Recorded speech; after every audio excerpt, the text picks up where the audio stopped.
Hello, good evening and welcome. Welcome to Rangers Radio. Join myself, Oxchair, on the panel this evening is Bridgeman. It's a media sensation and the one and only Jaffa. How we doing, boys? All right, lads. Glad to be back. Can I say a huge good evening to you guys? Massive good evening to the boys in the lobby and to all the Rangers fans that are listening in all over the world. Good evening. Welcome to Rangers Radio. How are you, Jaffa? Brilliant. Excited. Looking forward to seeing the Teddy Bears win 56. That'll do me. Can't wait, Ox. Obviously, no spoke to you since the pre-season finished.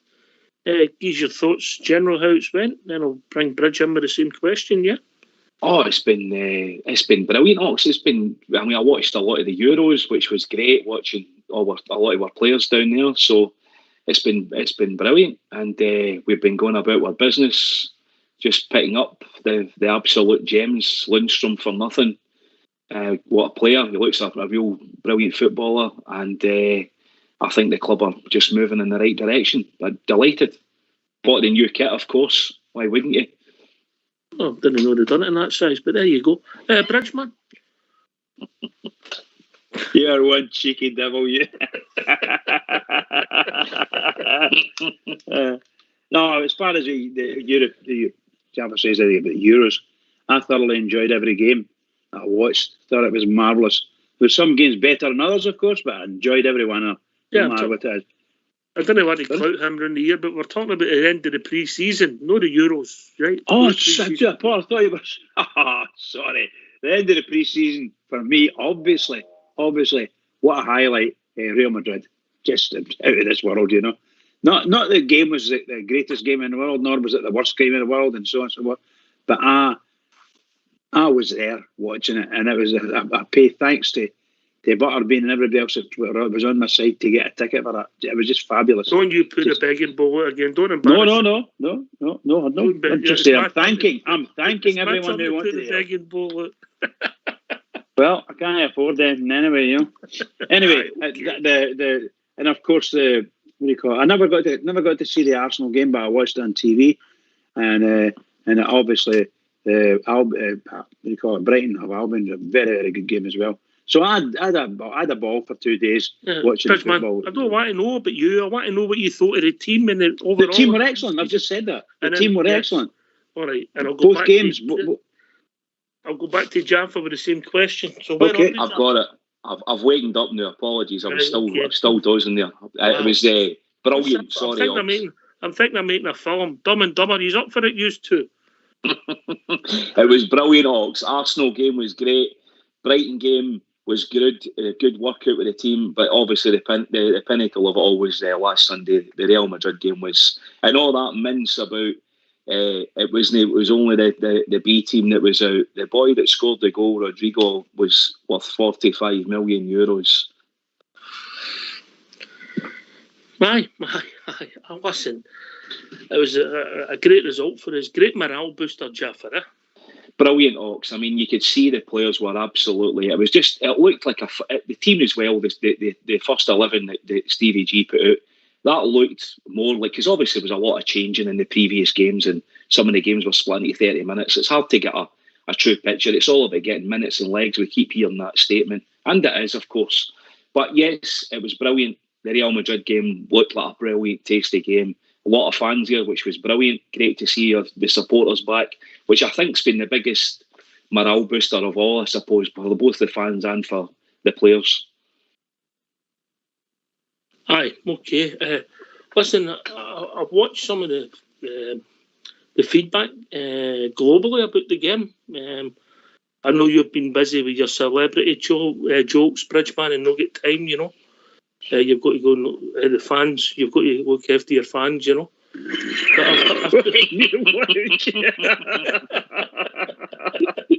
You've been on the bevy. No, not today. Yesterday, aye. But I've looked at some of the stuff, and some of the Spanish media had it translated, and looked at some of the stuff, and everybody complimentary, even Real Madrid, the club, so complimentary about our club, our stadium, our fans, the hospitality, our play. Yeah, and you're thinking, wow.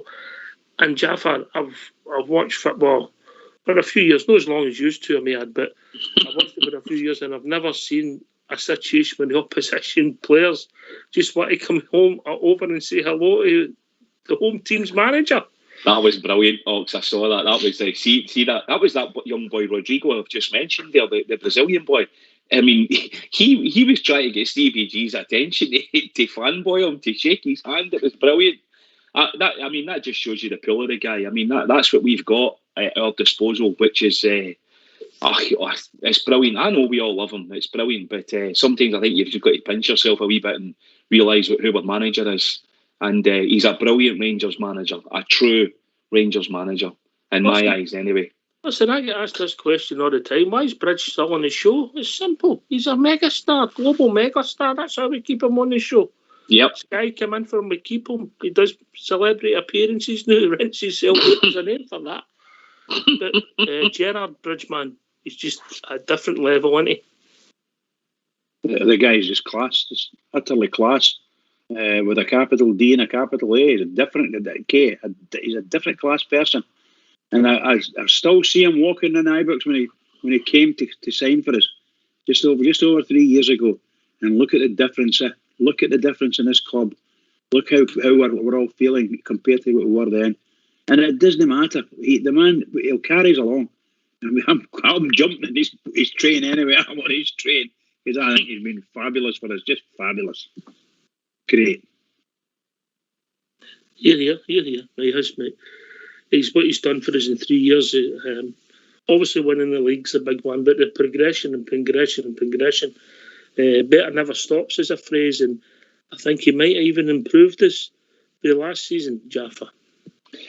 Well, on the evidence, and I know we've only seen a couple of 90-minute snippets, Ox, but on the evidence of what we've seen, you know, we've picked that fella Lundstrom up, and they've obviously again identified Ross Wilson and the boys behind the scenes have identified him. There was murmurings for a long time about him coming. That deal had obviously been spoken about. He looks a real tasty player, like really fits into the way we operate. And it's Sakala, another one, end of contract, picked him up. I mean, man alive. Just looks brilliant. Oh, so it looks great and a different level. I can't wait. It's just it can't get started quick enough for me.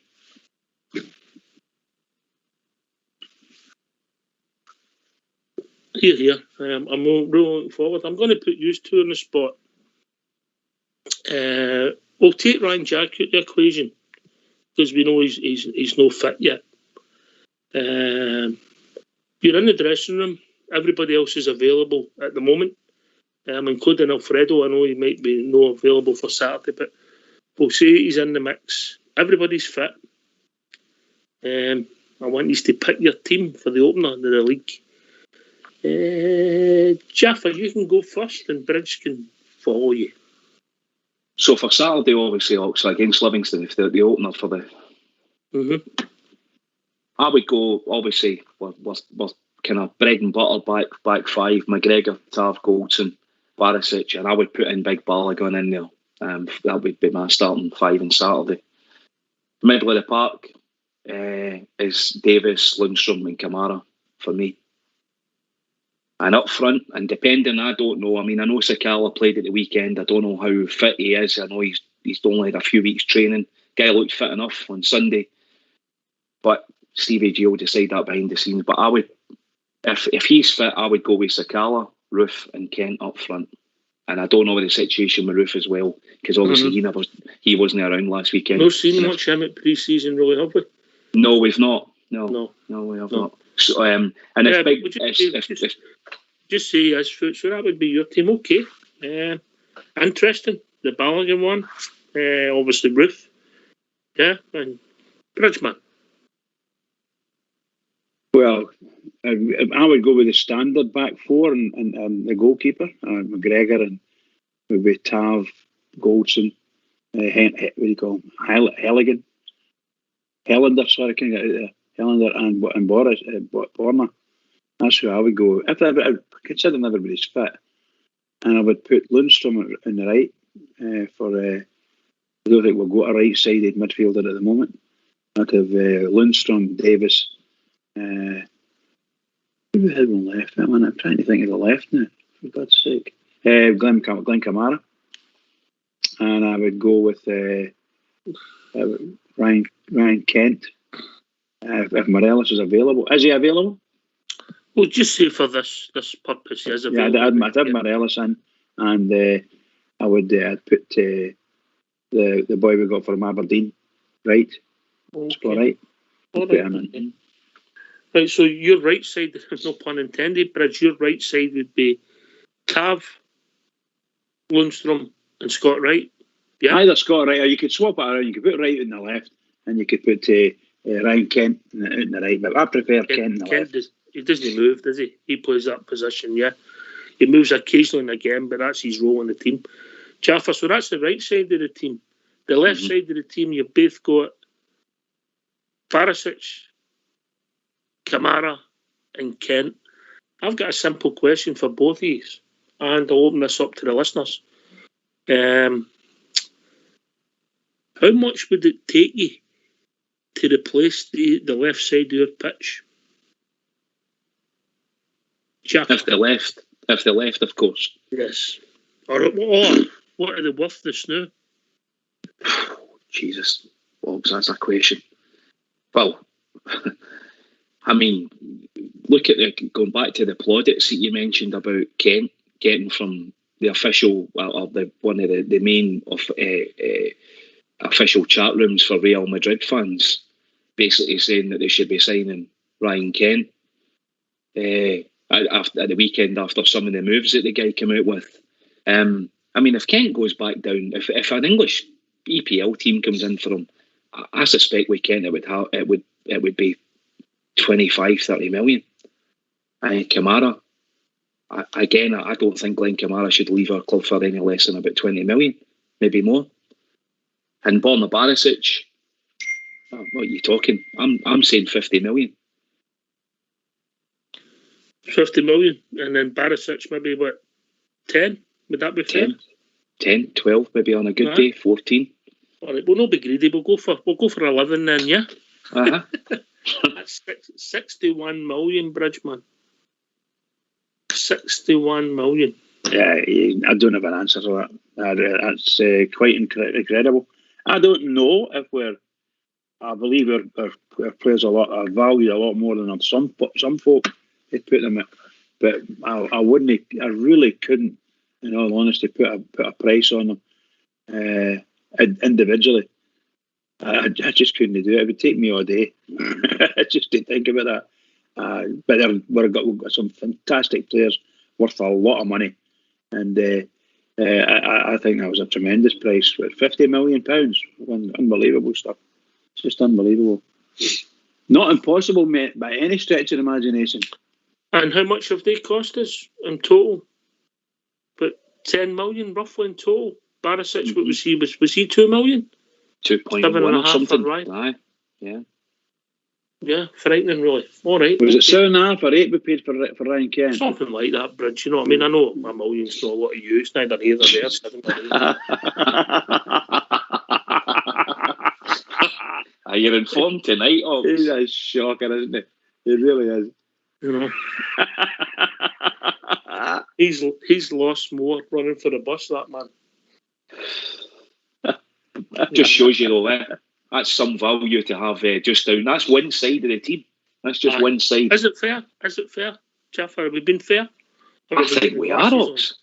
No, I don't think so. I mean, realistically, if Leeds United want to buy Ryan Kent, I don't think Rangers would even talk to them unless they started round about the 25 million mark. All right, okay. Not that we're trying to sell any more players. We're just trying to see what a good job the whole coaching team and the recruitment staff have done, Bridgeman.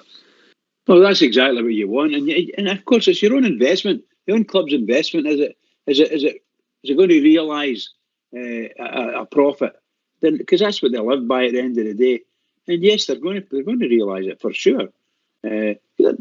Certainly last season were the best team, best players in the whole league, and what a marvellous couple of years run, 3 years run since that man came in the door. 3 great years in the Europa Cup. My goodness gracious, Rangers never saw money like that. Never saw huge crowds again. I thought we'd never see them, but he's just dragged them all in. It's fabulous. It's fabulous. And we're going to go on from strength to strength. I'm sure of it. See, going back, just sorry, guys, just to interject. See, going back there a wee bit, talking about the Euros earlier, I was watching, in fact, I think it was the final with England against Italy at the Euros. And I don't know about you, but on a couple of occasions, I thought, would Ryan Kent look out of place playing in that England team? I don't think he would have. I think he would have added to the pool that they already have. I really do. I think he's at that level. All right. Well, I'll tell you what we'll do. We'll see what people think. And by the way, we'll repeat it. We ain't trying to sell our players. Oh, no. The point we're making is the value that Gerrard's put into our team and our squad, in 3 years is ridiculous. Ridiculous. So, let's hear from you. Why don't you give us a call on 0141 356 1972. It's your show. It's your platform. Let's hear from you.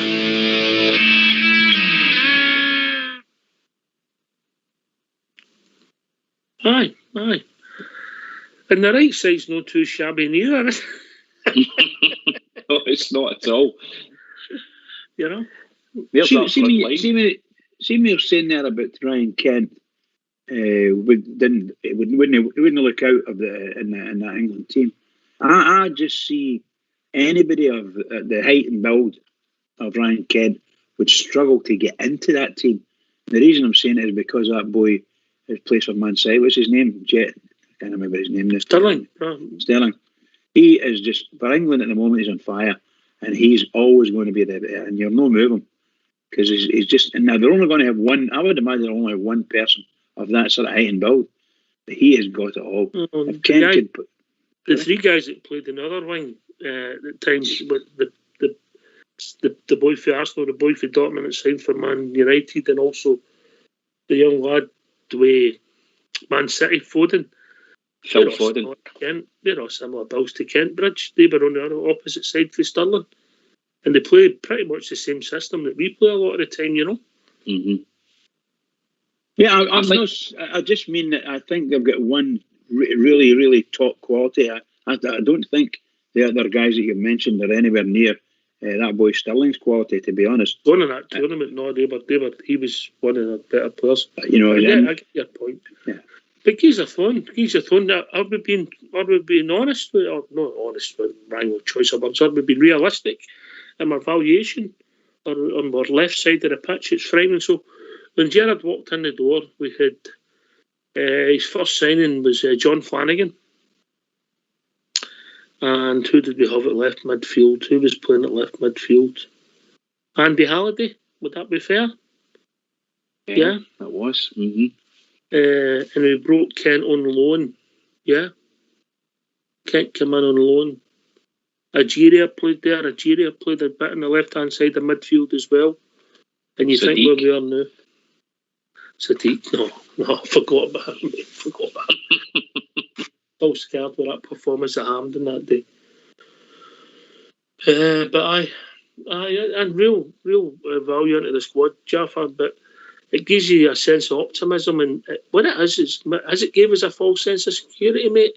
When we go and sign players, we always think they're going to be, because their hit rate's pretty good recruitment-wise, this management team. Well, it has, Ox, and I mean, look, we've spoke about before about what we done last year. I mean, we got Roof and we got Eaton, the two of them kind of together. You know, I don't know what the fees were for them. They reportedly, Roof we paid 4 million and Eaton was about 3 and a bit. Still strong money for us, but we do seem to do better when we're picking up these Sakalas and, you know, these guys that are at the end of the contract. You look at Lundstrom now, we've got Stephen Davis with the same thing. You know, it's the management team have done an absolutely brilliant job. I mean, an outstanding job, unbelievable. And we've been brilliant in Europe into the bargain. We've had some brilliant experiences in the last 2 seasons in the Europa League. If we can get to the big one this year, and I think that's where Gerrard wants to go. I'm sure of it. That's the target, to get into the Champions League. Aye, you've got to always strive to improve, Bridgeman. That's fair. That's what our club should do. Sometimes you might not achieve it. Football is sport, isn't it? No, my thoughts exactly there about that. We might not get there, but we should never try. Never fear of trying. We're good enough as a club, and we're well respected now in all the areas now. So we just need to keep it going and do the business. And yes, the European thing is a must. Everybody wants it. All the Rangers fans want it. All the club wants it. So we'll just need to see if we can do it. If we can't do it, we can't do it. We need to think plan B, whatever, But I think we'll get a fabulous chance, an absolutely outstanding chance of getting there. And that was us that did all that work to get there. Incredible. Absolutely incredible. No help from the others. We got 2 teams in this year, Bridge. Absolutely right, 100% right. But no help. It was everything that did everything that happened since that man's come in has all been Rangers only one way. It's a one-way set.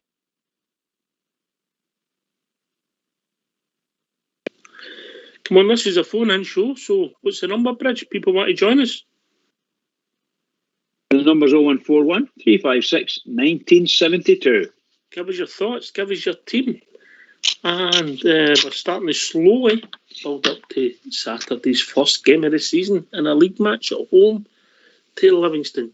Jaffa, some great news coming out of the club off the park, mate. You want to pick up on that?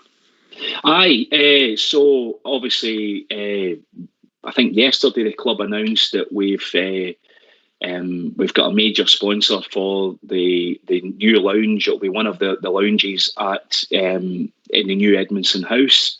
And it's a local business, very proud business associated with Rangers, Forest Precision Engineering. Great company. I know a wee bit about them. So they've been around the scene for 20 or 30 years now. So, and that's great. They're obviously strengthening their ties with us. And then I think Vitality today and also the women's team going forward are going to be sponsored by TGI Fridays, no less. TGI Fridays. Fridays is going to be in the back of their shirt on the collar, yeah? Yeah, aye. Ridiculous. I mean, James Bisgrove, what a job. What a man. He'd have been good in that Grand Prix, wouldn't he, with the sponsors everywhere. He certainly seems to be doing a tremendous job getting people in and investors in. It's outstanding stuff. Outstanding. And you think back 9-10 years, my God Almighty, we were just floored, completely floored. And if it hadn't been for the fans and what the fans did just to try and get us over the hurdle, and Ali McCoy may say, hats off to him for what he did as well. So, today it's just we've got wonderful stuff. Well done, Mr. Bisgrove. My understanding is that he's working on a couple of things to do concerning the socks, Bridge. He's got Lego and Rijkaard. Lego. No. He's going to get Lego on the socks. No, Lego and Rijkaard for the socks, So that'll be help when you get them when there's an L and an R on them, you know what I mean? I should have known something like that was going to come. Hey, we laugh about this. It would not surprise me if that was on the agenda at some point. All Port Bear, that would have helped him in his career if there was an L and an R on his socks. That's terrible. True, but true. Aye, he's done a great job, James Bisgrove. And by the way, a big shout out to any businesses that want to get part of involved with your club. It's absolutely fantastic. Yeah, brilliant. Aye, it really is. Local companies obviously really investing in us, in a big way, and that's just it's great. I love that. I really do love that. That's that really brings the community back together. The local guys working for Forest Precision will be delighted with that. Delighted, all the Bears that work in there will be over the moon. TGI Fridays, what's the nearest one? Would it still be up the Toon? Would that be the closest one? The one in Buchanan Street? Buchanan Street, aye. And then a few of the out of town ones, the retail parts, have got them as well. So aye, but TGI Fridays for the women's team, that's insane. So the women will be walking in clouds getting into the stadiums next season. That'll be Mrs. Bridge getting a trip to the TGI Fridays now. What I tell you there. You know, one of the times I've been in there a couple of times. One of the times I was in there, I think it was the early days, and we put our order in. Kathy and I, you know, put our order in, and they got a guy come up to the table and he says, "Listen, sir, it's American helpings in here." Because I think she had ordered a Caesar salad, thinking it was going to be a wee bowl. It's the biggest plate full of salad you ever seen. You know, I'd done 3 dinners, you know, incredible stuff. So they were very kind to us. So you ate it all, did you? No, I took it back. You couldn't eat it. You just couldn't. Because we would order a main meal. That was a starter. But that was a main meal in its own right. You know. My missus never forgave me for getting that. You might get another wee trip back to GGI's, yeah? Absolutely, buddy. Absolutely. Next thing will be announced, you'll get 10% off of your My Chairs that we mobbed. Exactly, Ox. That's bloody brilliant saying that. That's a good idea. I'll buy that. I'm in. Hey, I have to say, I was there at that one in the town maybe about a year ago, and with one of my girls, and it was a great night out. I have to say that what an atmosphere in it, brilliant place. And TGI's. Aye, and the one in the town bridge. That the one in Buchanan Street, yeah. Yes, aye. By the way, there's some atmosphere in Buchanan Street most of the time you're there, isn't it? There is. Aye, it's a good spot for a bite to eat nowadays. Aye, it's good. Aye, and there's one in the fort, I believe. Yeah. One in the fort. Aye. That's right. Aye. You know, but aye, so I can see the bears of the TGI's now. Aye, congratulations to the girls team, ladies team, getting a new sponsor in the back of the strip. Obviously, all the revenue helps them and helps the club, and it's fantastic. And your shout about the local businesses getting involved with the club here, we take their hat after them because they help us function, mate, and it's important. It's an important part of modern football, you know. It definitely is, Ox. It's great to see that, and I know there's plenty of other local guys. I'm sure we could maybe get a shout out to them all one night, but there are loads of local businesses that are involved in the background, so it's good. It's great.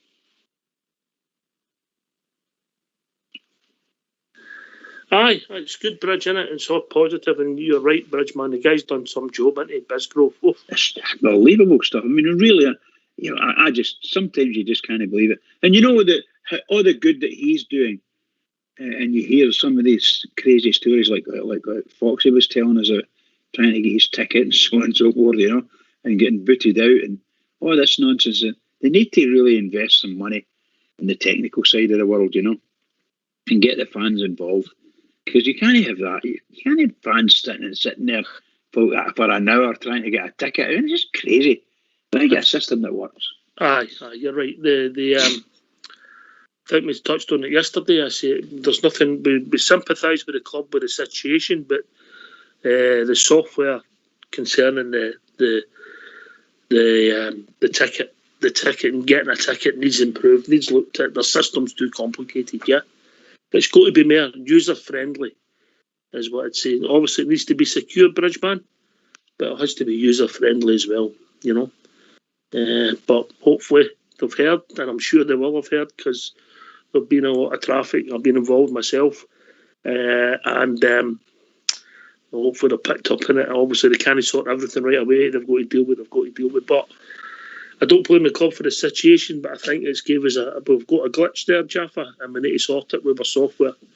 It's complicated, Ox. It's it's overcomplicated. It needs simplified. It's when you even want to just buy something on Rangers TV, that I'll put it in your basket, and then you need to go and take it to another part of the website. It's not. It could be a lot better, and there's a lot better bits of kit out there and software producers that can make that work a whole lot easier than what it is. It just needs to be easier for our fans and for everybody, essentially. Doing anything, buying anything on the website needs to be easier. Aye, and we know they're looking for some people to be involved. I know their jobs have been advertised, but we just have to get the web running, get it better, get that part of the club right. It's important. So everything's up to date and done properly to continue, because better never stops, Jaffa. Well, that's what they keep telling us, Oxen. I mean, they're doing so many great stuff, great parts of the business. You know, the playing side, the amount of new guys that we've got on the pitch, that the amount of guys in the background that work, all these sports scientists, they are investing. I know it's a big organisation. Our club, it's one of the biggest in the world. We all know that. I mean, it's the biggest in Scotland by a country mile. And it takes the best amount guys doing the best software that's available on the market. That's what we need. We need the best of everything that is out there. And James Bisgrove, I have every confidence, will rectify that. Don't have to speak to our own old school Blue. He'll sort them out, I'm sure, for a night out on TCI Fridays with the ladies' team. On yourselves. I love it. Oh, dear. You know, but I'm sure there'll be people out there dying to get involved to help them. You know what I mean? If you put the shout out in the right places. Yeah. There's lots of those brainy guys that know how to sort all that. Those we've got them. We've got hundreds and millions of them in our support. They'll all be champing a bit to get their teeth into that. We'll leave that at Rainbridge and we'll stick to the Arnell and the Soaks. Arnell and the Soaks will do me fine, pal. Absolutely. But I mean, seriously, there are issues. I know at the Brighton game, I went to see one of the come up the stair, going into the stadium from I went to the toilet, and in the toilet there's no water. There was actually no water running in the toilets. No running water at all. Right, marvellous. So anyway, I spoke to a guy and he must have taken it. And he's sorted, mate, you're right. Absolutely. Yes. Yeah. And I think I've heard John, the director, board member. I've heard him talking about the infrastructural stuff. They're aware of it. They know the stadium is going through a process of being updated. Just it takes time. These things, doesn't it? It just doesn't happen overnight. But I have to say, I think the stadium looks absolutely lovely. Really, you're sitting there. It's magic. I've got 2 complaints regarding the stadium. And it's all visual stuff. They've moved the scoreboard from the middle of the stand, at the Broomloan there. So it used to be the middle of the stand, the clock and the time, you know.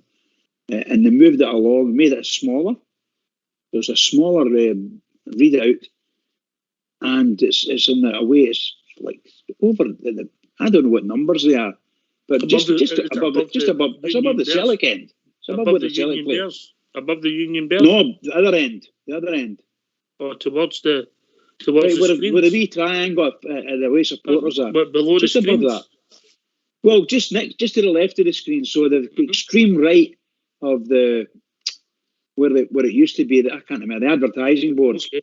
The extreme right of that on the Broomloan. It doesn't look nice at all. Doesn't look nice. That one's upgraded. Probably take it away, mate, altogether. You know, because obviously that band of advertising can run there now. That's a money spinner bridge, isn't it? Yeah, absolutely, bud. Absolutely. Well, and it's go on, sir. Go on, pal. Go on. I was just going to say that some of those sponsors we've just been talking about. That's where they'll be getting told their names will be getting flashed up, isn't it? Aye. We don't want to stop any advertising going on, but we need to have a solution to have the clock and the clock working and it's visible, because it's a long way away for the Copeland to look at the Broomloan, and you need a certain size of numbers that people can actually make out. And I'm afraid that the way it is at the moment, it's there and it works. I know it works because I can see it myself, but it's a long way away. But it shouldn't be uncomfortable, and it wasn't uncomfortable where it was. So they need to, if they're going to put a new set of numbers up, get the real thing, get it back to the size it was. You know. I don't know what it's like from the Broomloan looking over at the Copeland. I don't know where it is. Imagine it'll be in the same place, mate. I would suggest so. So, but it's because of the difference in size. It's very small compared to. Have you thought about getting I know you were due for one. You went up to town, but did you get the eye test? I did. I can see it. But It isn't the best, right? It isn't the best. They're doing their best. That's all I can say. They're doing their best, but I think their best needs to be better. Let them know, Bridge. Let them know. Let them know if you've got concerns. Because you just sometimes small ideas can be great ideas. Jaffa? Yeah, absolutely. I mean, I've not been in the stadium yet, I have to say. So it's good to hear you guys, Bridge in particular, and I heard the show earlier on in the week there. I heard you talking about the similar kind of things. So it's good to hear about the pitch and stuff like that. I like hearing things like that. So it needs sorted, as Bridge said. He's 100% right. They need a decent scoreboard. People rely on that for how to follow the game and where we are at the end of halves and substitutions and stuff like that. So yeah, that needs done. We need a proper scoreboard system. Yeah, we'll see. We'll see. I'm sure James Bisgrove will be on to Rolex just as we speak. Aye.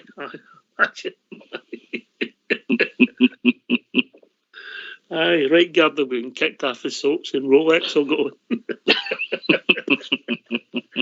But on a more serious note, he's done a brilliant job for us, and he must have felt when he came in that our club was undervalued, and boy, he's driving us forward, Bridger.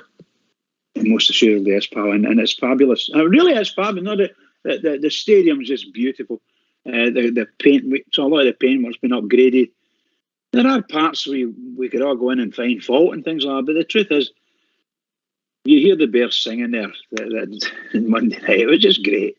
And against into Sunday night and Saturday when our saviour from Brighton, Duffy the boy Duffy, my God, did he get a load of stick? And it was wonderful to listen to. The banter was excellent. It really was, great. And Gerrard saved 10 in a row. 10 in a row. The big Derry donkey got it tight, didn't he? Yeah, he was getting it tight on it. I thought it was fabulous. Great atmosphere. Well driven by the fans. I have to admit. I thoroughly enjoyed it. Brilliant.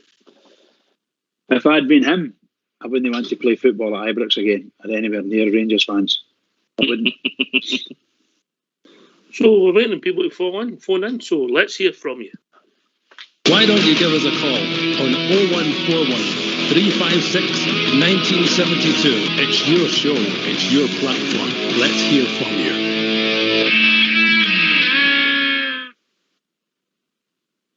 Right, we'll see where it takes us. It'd be great to hear people's thoughts on the build-up to the season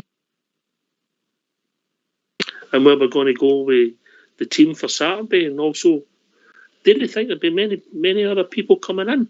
Jaffa?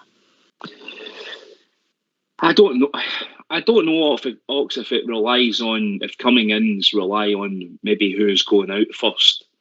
And I don't really like, I don't like thinking about that because I'm a fan, and thinking about that means probably one of our better guys going. But I guess the one that the most noise has been about throughout the summer has obviously been about Alfie, as it has been for a couple of years now. And listen, I think if Alfie goes, I think we've got enough there to replace him with just now.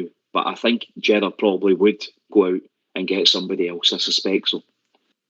And that's and I'm wondering if we are not going to react until something happens at our end, whether Kamara goes or whether I don't want anybody to leave, mate. But obviously there's always a deal to be done. I don't know if there's a lot in the Alfie story, Jaffa. Then Bridge. I don't know, Ox. I hope you're right. I really do. I sincerely hope you're right. I don't know if Porto could afford them, Ox, and I mean that. They've never really spent that kind of money on a player. The kind of maximum they tend to go to is 10 or 12 million, from what I see. So, and I just don't see us selling Alfredo Morelos for that kind of money. Aye, Bridgeman. I think the last two close seasons, it's been all about Morelos leaving. And Jaffa's right, you're wanting as much money as you can get from him, and the club said they were going to hold out and get the best they can get. which would be probably in the 20s of millions. I don't know whether if they offered 12 million, I think Rangers would bite their hand off now. They're just so fed. I think they probably, at the top level, probably just so fed up with it. When you're getting statements from our managers, supposedly from our manager saying, I don't know if he's coming back or not. That kind of thing. No, I don't know if he's stayed, something like that, you know. I think I was tongue in cheek, mate. I think, look, listen, there's no way Alfredo's leaving our club for 12 million, Bridge. No way. No, I know that, pal. I know that. I'm just saying that if somebody said, you know, we'll give you 12 million for him, well, an official, it's not a made up paper one. The only one we know that was official was Lille last year, 18 million, and the club said no. Right, well. You know, so that's the position that the Gerrard, Wilson, Bisgrove, and all the directors have got us to, Jaffa. Yeah, and going back to your point, Ox, I mean, as we stand at the moment, with the pool of players that Stevie G's got at his disposal, I think that pool will be unless that just stays the status quo. I think that's our team to get us through to January and see where we are. If there's no going outs, if there's no going outs, I'm delighted with that. I am absolutely delighted with that. Yeah, I get your point, mate. I get your point. Bridge.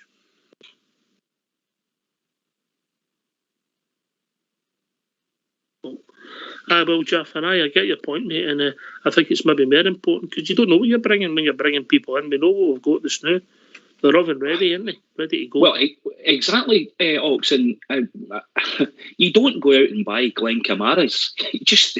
You do if you want to go and spend 20 million quid. But we where we are right now, we are not going to go out and replace Glenn Kamara or Alfredo Morelos, not for 12 million or 20 million pounds. That's just not where we are. Where would you start to replace the two footballers?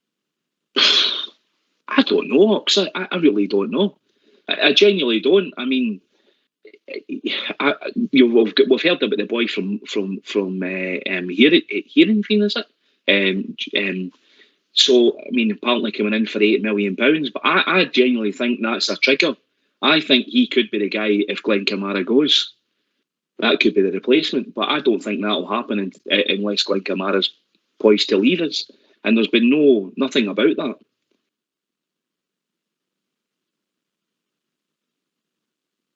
That's the only place I thought that could start. I'm no one for spreading rumours, but Bridgeman has just left us. I believe he's doing a lap of honour in the kitchen, but he's coming back in a minute. Carry on, Bridge. What's that for? Who's the lap of honour for? Just carry on. Oh, don't tell me. Oh, carry on, Bridge. Carry on.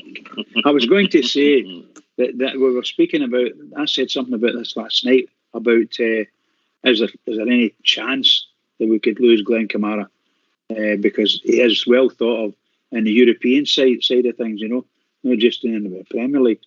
But I think there are a few Premier League clubs quite fancy him as a player, and we do as well. Truth be told.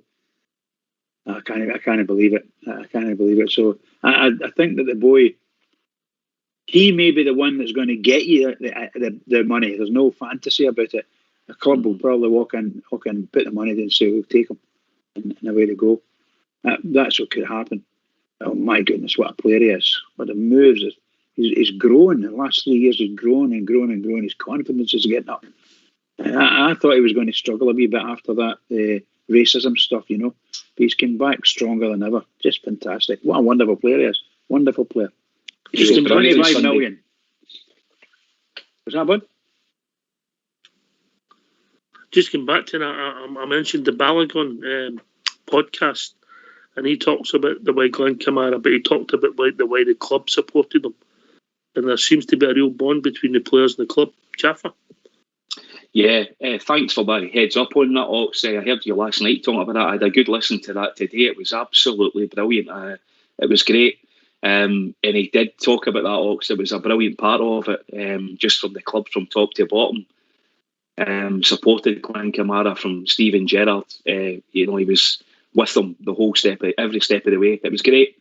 And Glenn Kamara he stood out like a sore thumb on Sunday. and he stood out. I mean, those games for Finland and down at the Euros, he was my favourite watch. I have to say, I loved watching him. He was composed. He really seems to be developing. Every game seems to be getting better. But he plays with brilliant players, so you wouldn't expect anything else, would you? He's got Stevie Davis next door to him. How can you not be brilliant next to him? He's got assets to his game, Kamara. I didn't think he had, Bridgman. It's his pace that has really surprised me. I never seen it when he first came in the door, but the way he covers the ground's pretty frightening. Yeah, he's good. And I think there's certain players that, when I say a short sprint, I mean anything 10 to 15, up to 15 metres is rapid. He's absolutely rapid, from standing start. It's great to see. I don't know if he would last at the same pace for 50 metres when he went into the anyway, unless he was trying to defend. But seriously, he's fast. He's rapid. All right, we've been joined by Big Al. Banging about there, all right, big man? Aye, sorry, man. I'll just tell all right. Fox here. How you doing? Aye, I'm good. I was phoning up, geez, a wee dig out. Not many folk calling in, so I thought I'd help you out. Thanks, Al. Thanks, Al. You're all right. You see me phone in when you've got your other guests on, you know what I mean? I don't know if it's the guest you have tonight, Ox, you know what I mean? Maybe it is. Maybe he's a bit seedless. This is a Jaffa, eh? I worked with a guy that was like that once. No, he's felt a pram once or twice with Jaffa. Aye. I've no problems with that as well. What was I going to say? Oh, look, I'd just like to thank Big Stevie. I have received the beautiful badges today. All right, okay. I think my dad put them on a steamboat. That was weeks ago that transaction was concluded. Mate, that must have been May. No, they just arrived. But also he put in a nice latex mask for me, like a neoprene mask, for the COVID. Oh, it's lovely on your face. It's a lovely material. Aye. Oh, he likes a bit of latex. Some sex dungeon right enough. Aye. But it's nice. It sits nice in your face and that. It's lovely. So I'd like to thank him. But thank you, mate, for contributing to the badges, and obviously... No, more things like that would be good for me. I'd like to help Rangers Radio. But they're nice badges, by the way. They're beautiful, well constructed. We got them to help fund the parade, and I think it was about £1,000 we raised. And we had a celebrity up visiting the monument today. One drum chapel lad with another up visiting Robert Mulholland's memorial today. Bridgman, you want to comment? Yeah, I went up and speaking to Big Stevie, and he asked us if I'd like to go up to see the monument, and I did, of course. I said yes, and him and his lad went into the motor and he drove it off, followed him up. And that's the first time I've seen the monument. I've spoke about it for a number of years now. And it's a nice, touching monument, very touching. What did you think of the wood? What did you think of the wood chip in his boy's bedroom? Wood chip. See, the boy's bedroom was, you couldn't see nothing for the Rangers. Everything in it was Rangers oriented. Fabulous. Great, really good stuff. He's done a good job with the badges, man. The badges wouldn't look at a place in a Tiffany shelf. Well said, big man. Have a look at the numbers underneath. But is there numbers on the back of them, like? No, the numbers under for the phone number. Have a look at that. We'll have Cas for Shettleston will be on digging us up to our OCD. Aye. I'll go and dig them out shortly. Aye, brilliant, mate. Listen, no, we thank all yous. I mean, £1,000 we made for that. The Robert Mulholland for the boys and that. It's fantastic, mate. Absolutely fantastic. And guys like you, Al, who contribute. Look, we're not for profit. We don't sell stuff. We do some charity events every year, mate, and there's always Rangers teams to it, yeah. Mm-hmm. And we've got something planned for this season as well. British Spectacular. I've got Stevie's address, so if he's looking, there's a wee UN parcel on his way. I did say that to him. I'll send him a few bits and bobs for here. There might be a bar of chocolate or two in it for you guys. So, listen, I know you gave him your address. I think that was a gamble. You're lucky they never turned up for a month. Oh, he's can turn up. Any anytime. He's more than welcome. There's always a bolt hole here if any's ever need it. I remember, was Bridgeman, remember he was on his smuggling days, wasn't he? He can get a clipper down here. Oh, Bridge has done the Aussie bit, and you, Bridge, you enjoyed it. A couple of shockers, so he's up. Remember that time you were smuggling the Kit Kats, Bridge? Smuggling the Kit Kats. That's the truth, by the way. That's the truth. That was digestive biscuits. That's what it was. The digestive biscuits. Unbelievable. Digestive biscuits. She says, what did you do with them? I says, I don't know. Yeah, he says, I can see them in your case. I can see them in your case, pal. Can't live without them. Are you a dunker, Bridge? Do you dunk? Not now. Not now. I don't eat very many biscuits at all now.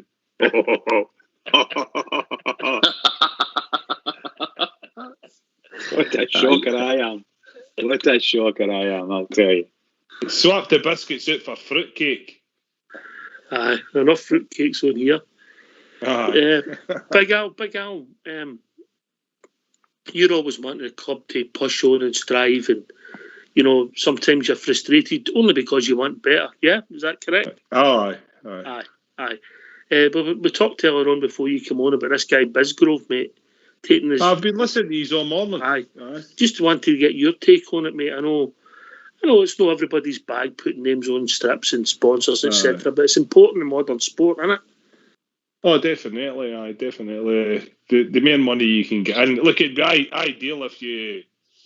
I've thought about this a few times. Like, I think it'd be good if we got sponsored by Apple, and you could call it Apple Ibrox. I thought that would be a good punchline for it.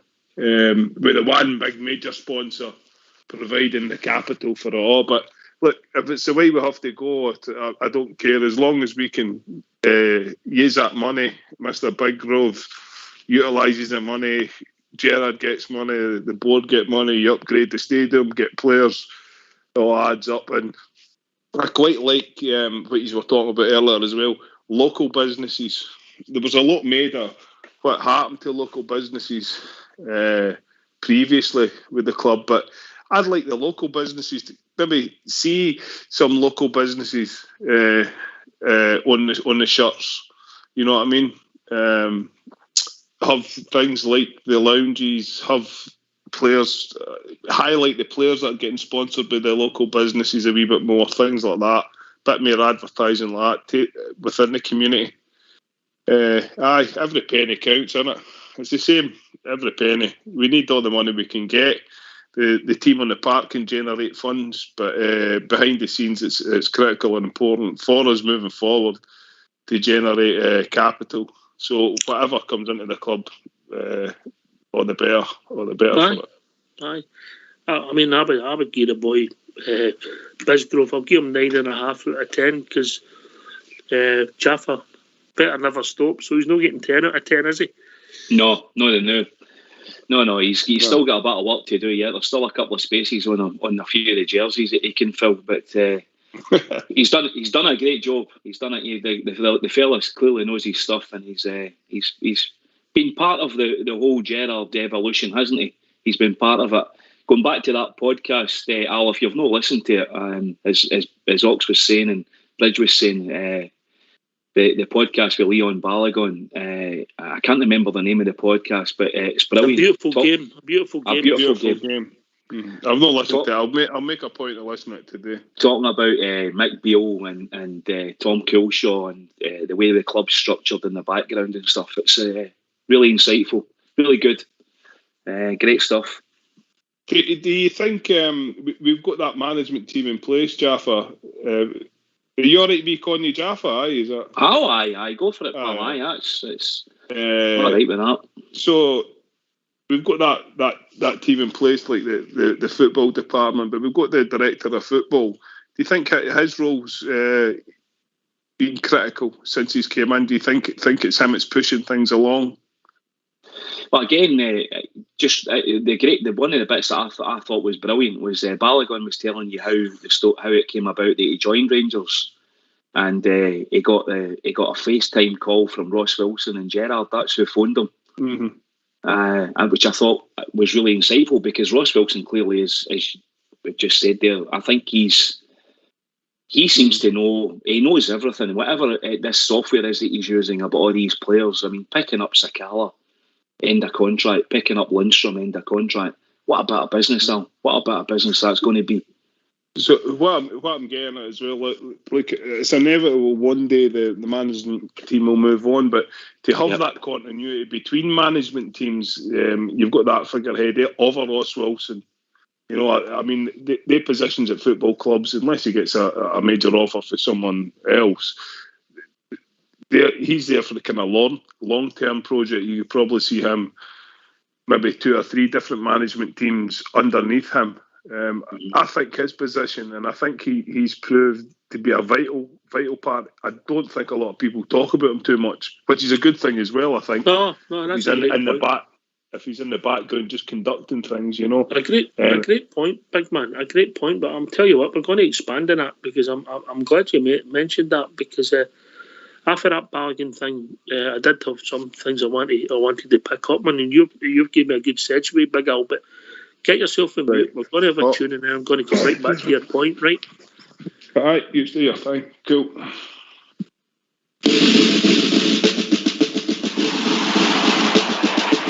And there in fact goes the final whistle.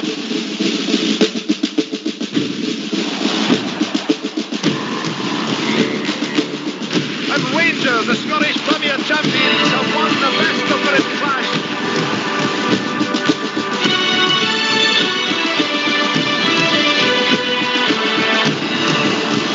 There's a header down by McFadden. The line must be the goal. Rangers have scored. It's 2-1 for Rangers.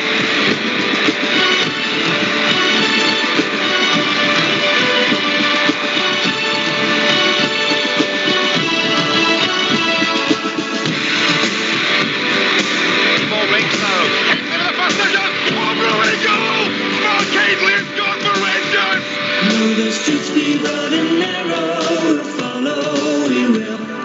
Follow, we will. Follow, we will. Though the streets be broad and narrow, we'll follow, we will. We will follow in the footsteps of our team. Follow, we will follow Rangers everywhere, anywhere. We will follow.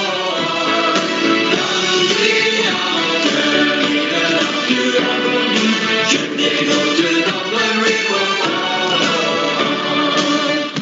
He was 50 yards out from goal on the left-hand side, and he walloped it first time, and the goalkeeper never even saw it. There's not a team like the Glasgow Rangers. No, not one, and there never shall be one. Starting all around their troubles, we will fight till the day is done.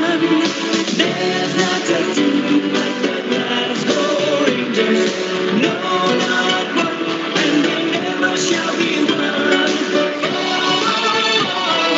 We will follow the Rangers everywhere, anywhere. We will follow.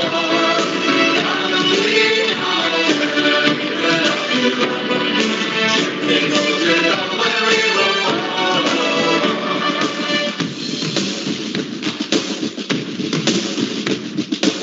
Brilliant run by Hazley, drifting left towards the end of the penalty area.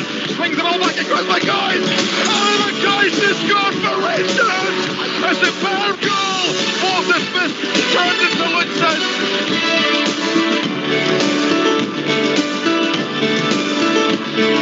There's not a team like the Glasgow Rangers. No, not one, and there never shall be one.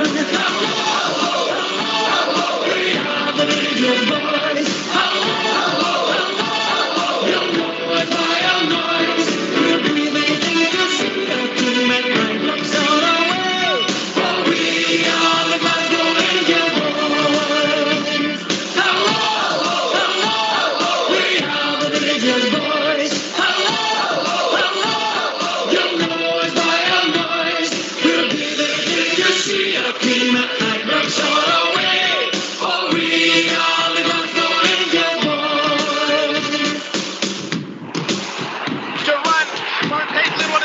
the left side. A ball played across, and McCoy's coming in, heading it first time for his 29th goal of the season, and Scotland's goal king strikes again.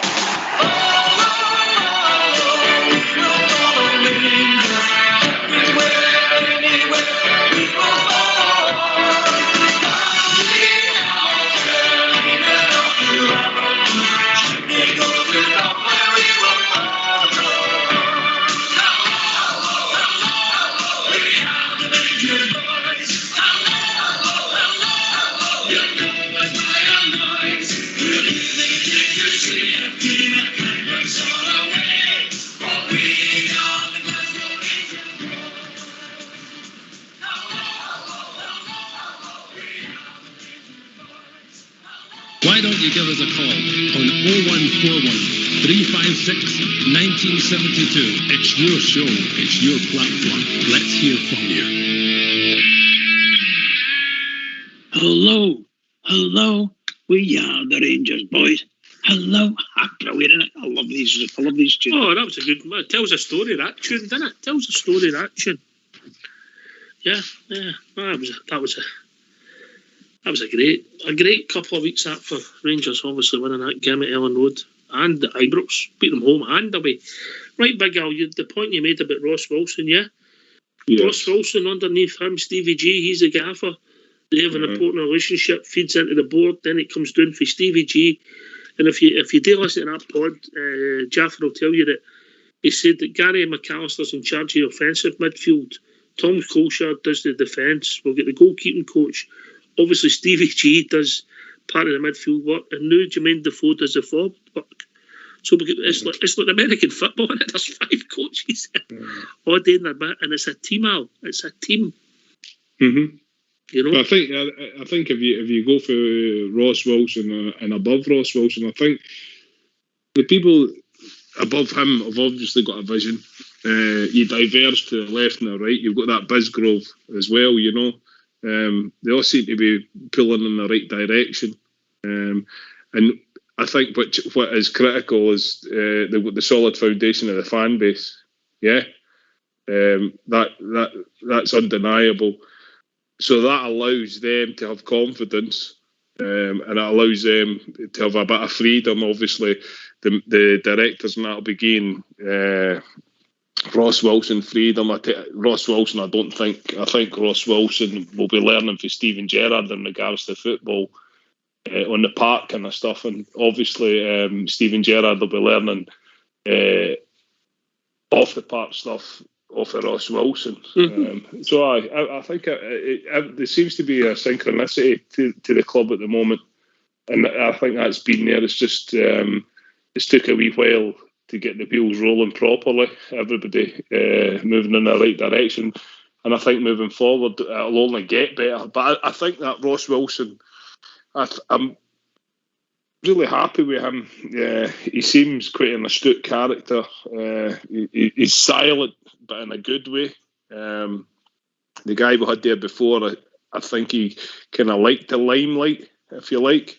I think somebody in that position has to be quiet, confident, pulling the strings, bringing players that maybe Steven Gerrard and the management team have never realised are out there. He's highlighting them and bringing them to the table, saying we've got this player, that player. You know what I mean? Generating ideas and that for the team. So I think the odd day they're part and the big cog that is Rangers. You know. Mm-hmm. Okay, Jeff. Yeah, I agree wholeheartedly with Big Al's analysation there, and I think what you were indicating, Al, before the tune there was, what would, Ross Wilson being part of all of that if things had to ever, Gerrard and his team had to ever decide to move on, where would we be as a club? What would it leave behind? Would Ross Wilson still be there? I would hope so. I would hope he would be the guy who would probably, bond it all together, but I happen to think, like a lot of Rangers fans, I think Stevie G would leave us in a much stronger place. I don't think that would happen quickly.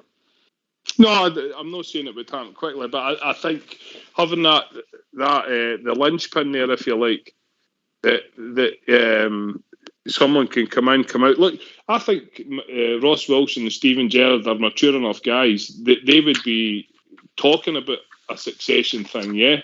They would be having those, if they're professional enough, they would be having those conversations. No way any time frame implemented, but Ross Wilson saying to Stephen Gerrard, who do you think, who's the up-and-coming managers?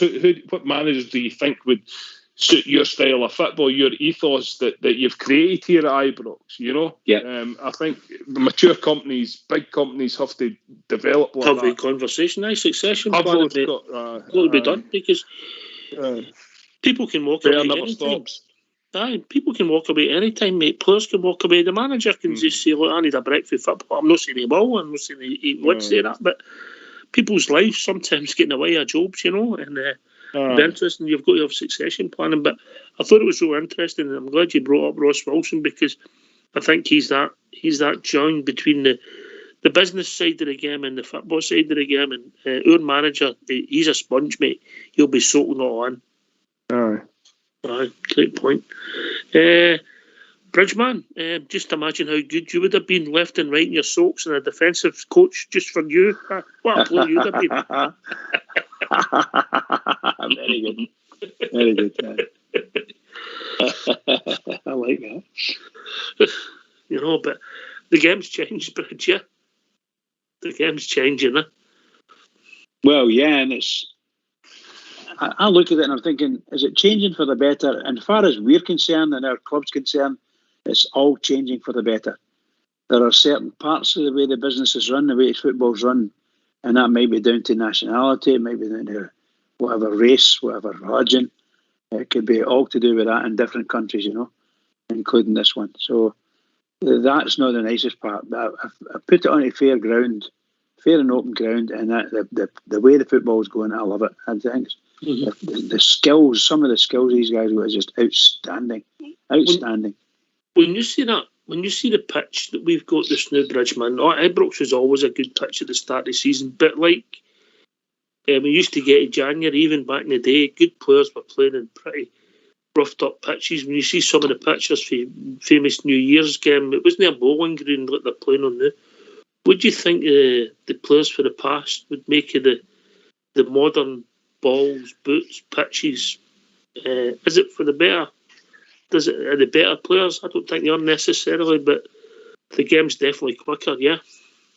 Well, I think the technology that's going into football, the ball itself, you know, and you think of that, and they all used to get the old T5s for Tomlinsons, you know. My God Almighty, Yeah, don't let them get too wet. All the best things in the world come out of Partick, mate. Absolutely, it takes a bang in the head. No, I think the modern day, the way the strips are made, everything's lighter.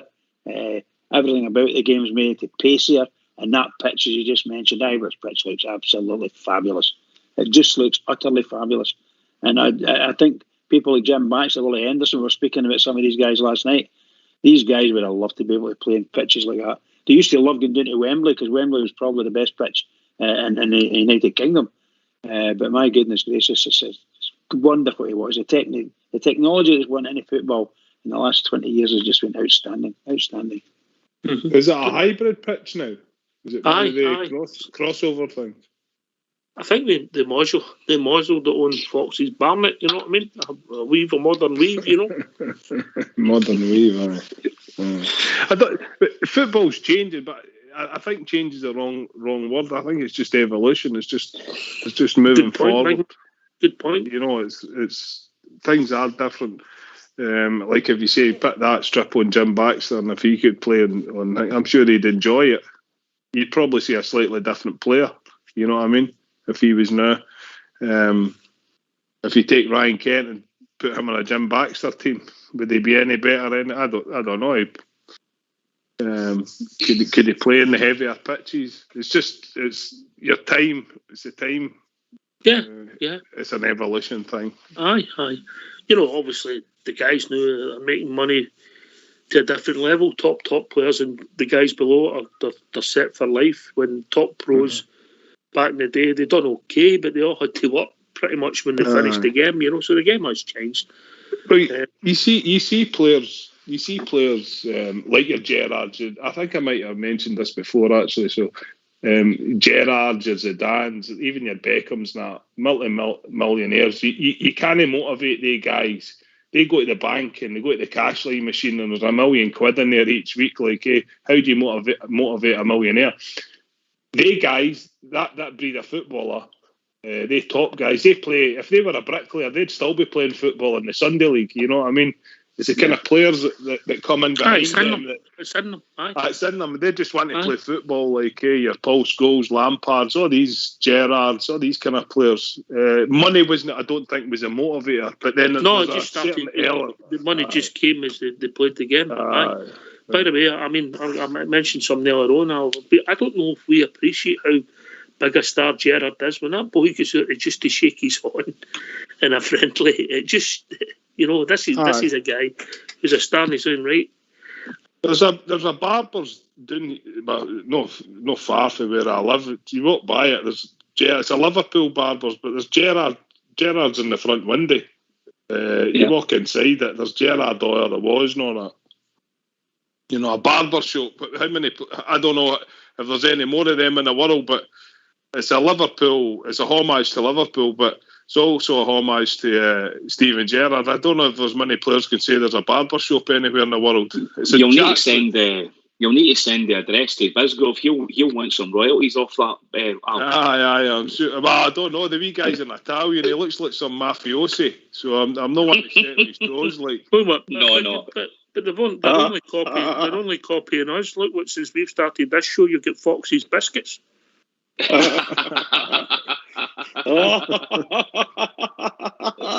I'm just seeing all the things flashing in. Yeah, just wait a minute, Bridge. Just bide your time. I'm going to mute. Just bide your time. A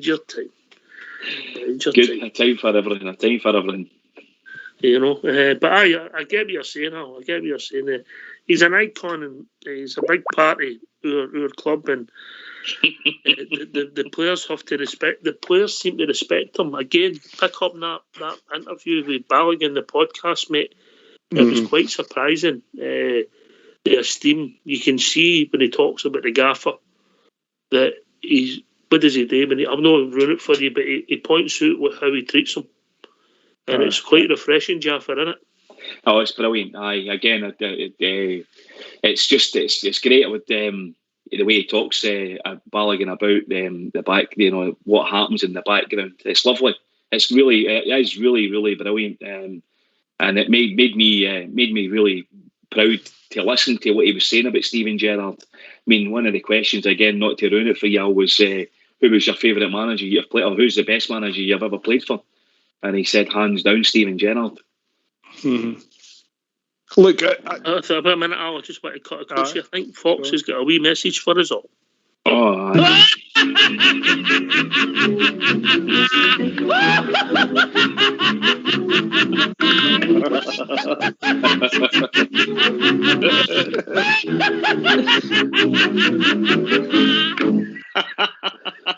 making your way in Europe today takes everything you've got. Well, we had 60,000 diddies with season tickets bought. Actually, that's not a bad statement, that last bit there. That's pretty cool, saying that. Pretty cool. We might be busier now. I wonder what everybody was listening or watching. I wondered. But I'm just concerned about the coefficient.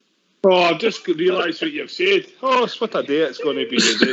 Have you just caught up, big girl? Aye. I just go on, aye. Pat phone. Can I just say something about... Aye. See, I think the further we get away from the day that Steven Gerrard walked into the club, I think the more you appreciate it, because when you look back, what has happened with the club since he's been there, it's been an absolute masterstroke. Yeah, absolutely, Paul. Does that make sense? You know what I mean? The further we get down the track away from that day he walked in, it certainly changed a lot of people's lives. Aye, I totally agree with that. I personally would agree with that. That's the day Steven Gerrard came in, I believed again. Mm-hmm. Well, it took me a wee while to believe, like, because I'm just impatient, but I'm thankful Did it we? made you look back on it. Here's a question for the panel then. Did we play that Midtjylland? What was the score? Anybody tell me for a bonus point? Did we not pump them? 7-3. 7-3, was it? 7-3 in aggregate. 4-2 in Denmark and 3-1 at Ibrox. I know he's done it like Hingley, but go and tell me so I didn't need to look at them on the computer. What was the score? It was 2-1 in extra time, mate. They were winning 1-0. 2-1 in extra time. I love that thing with that. I'm not a big fan of him, that Bill Leckie, but when he slated them yesterday in the paper and mentioned the thumb heat, it was quality. That was quality. Yeah, he was right as well. See that boy, the Australian that's went there? He's a dumpling. Trust me. That's I'm brilliant. not trying to be funny. Somebody earlier. That's brilliant, Al. Aye, but he's no thing with here. He's no big here. They've tried to make that out that he's a big thing here. Is he? That's why he was in Japan, because they didn't want him here. He's not great. He's not great. That's all. He should be at Glen Afton or something like that. You would see him at Glen Afton on a Sunday. Oh, he's not a good manager, boys. Trust me. Yeah, he's not. He's definitely not. And they never made much of it. I think you're wrong. I think you're wrong. He's improved the defence in a few days. Instead of losing 6, they only lost 2 today. All right, well, fair enough. I'll let you logic. Right. Yeah. I think they should give him a 4-year contract, Al. Oh, definitely. Aye, definitely. Anyway, enough. But then again, we want to be champions with a wee bit of a challenge. You know what I mean? Not like them lording it over people with no challenge. Like, so, I'd rather. Yeah, we were beating teams that were worth beating. Like, they're always worth beating, right? You know. Well, that team were that bad. They never beat them twice, mate. They were going to do this, going to do that, and they never beat them twice, mate. Anyway, enough about them. Right, so, where am I? Right, okay, so, I know. What's up with you, Bridge? You any idea how happy I am? Oh my God. You sound upside Fox, down, put that as if you're laughing walking on the policeman ceiling. You do, actually. Right, so I'm going to ask you something there. Again, I'm going back to that. We talked about the defensive coach, the midfield coaches, Defoe now. Yeah, and I know you've seen it, Jaffa, and I know Fox has watched it. So I'm going to bring Fox in a moment. I'm going to go to Jaffa, and then I'm going to bring Fox in, because I need to get him talking, because he's no stopped laughing for the last 5 minutes, right? So, Jaffa, what's the role of Michael Beale in this? Is he the glue that puts it all together? Do we not realise what he does? Because, come on, let's be honest about it. He doesn't look as athletic as the rest of them, does he? No, but he's the brains in that back end, isn't he? He's the guy that's directing all the coaching sessions. He's putting it all together.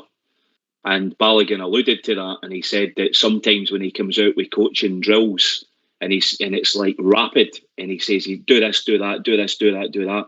He's got to stop and say, can you go over that again with me? He says, because it takes me 2 or 3 times to actually get to understand what it is that he's wanting me to do. He said it's insane. It's intense, but it's insane.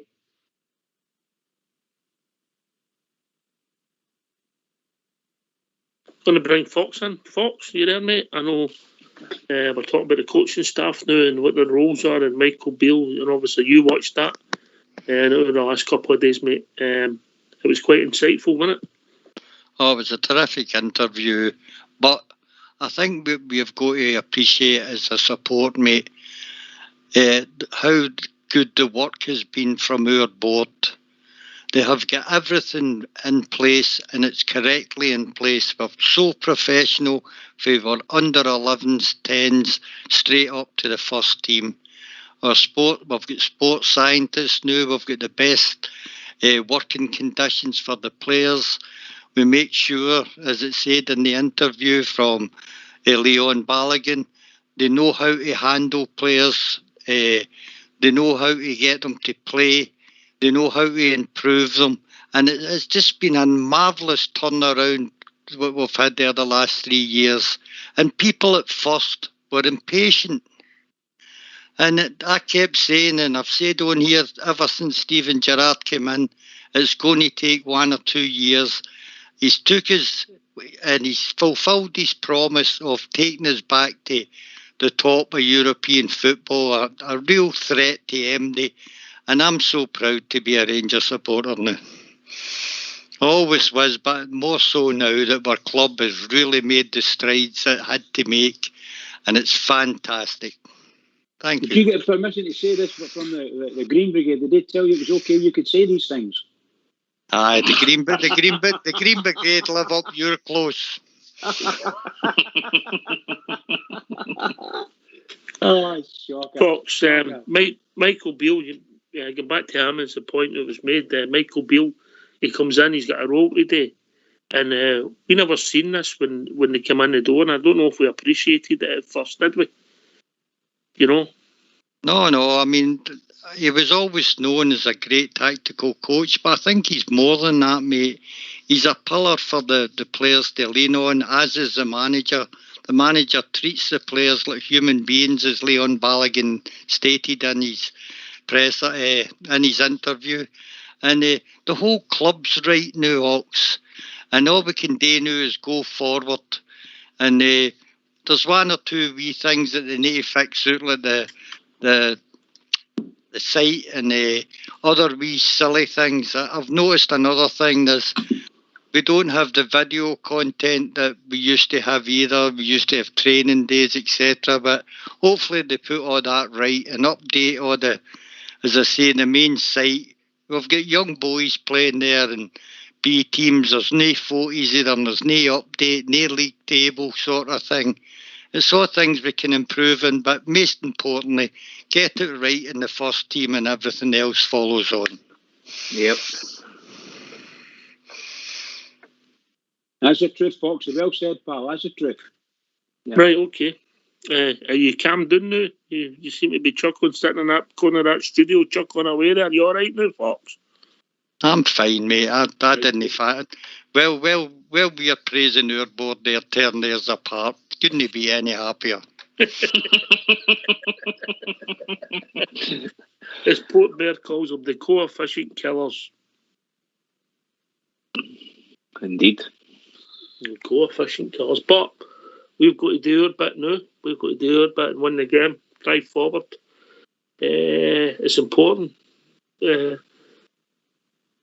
Jaffa. Yeah, well, we've got Malmo, haven't we? So that's been confirmed after last night's result against Helsinki. So, we've known them from years ago. We'll see what the modern Malmo looks like. Like everybody, you watch bits and bobs online. Elks doesn't really tell a true picture.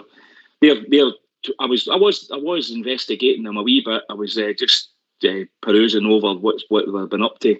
And I did notice one thing. I see they're 12 games or so into their season, but that was interrupted with the Euros. So they've actually only played 4 games since the Euros finished. So they had a 6-week break in between that. And obviously we're starting afresh. So yeah, there's a bit of a fitness, if you want to say they're more match ready, if you want to say that. But we looked well and truly match ready on Sunday against Real Madrid. So let's bring it on and see where we are. Look forward to it. It's good, obviously, to have a laugh at a team, who the bullies, how things have changed, Big Al, and I've no sympathy with them whatsoever. Oh no, I hope a plane one day lands right in there and takes them all out. That's as far as I. No. Hypothetically, of course. Aye, hypothetically. Nah, I haven't any time for them. The older I get, the less time I seem to have for them. I grew up, a few of them running about me, but they were always losers. They're still losers, actually. I grew up, I've said to you before, I grew up riding our own, that always happy. Best of gear on, working. You look across at them, tramps, a lot of them, every one of them. The Gang Green Brigade, they're quality, aren't they? Anyway, we've Club been for joined by everybody. Ross. Evening, Ross. Oh, sorry. Aye. No, it's all right. Hi mate. boys, how we doing? All right? All right, mate. Good to speak to you, mate. How are you? Aye, fine, Ox. How are you? Aye, Hi, good, mate. Ross. What's on Aye, your all right, mind, boys. bruh? What's on your mind? No, I'm just looking forward to the weekend and getting things starting again. Right, I'm going to put you on the spot here. I'm going to Go put on. you on the spot here. Give us your team for Saturday. The ones that are fit. Go for it. You pick your team. You're the gaffer. You're in charge. It's your ball. McGregor, Tav, Golson, Hollander, Barisic, Kamara, Davis, Lundstrom, Kent, Sakala, and Aribo if he's fit. If Aribo's no fit, who are you putting in?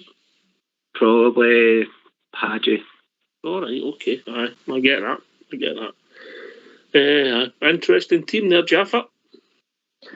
Just so many options, Ox. That's what's so challenging when you look at our squad of players and who's fit, of course. But aye, good team. I wouldn't be upset if that was the boys that walked down at the park on Saturday. No, that'll Can be I great ask for Ross me. a question?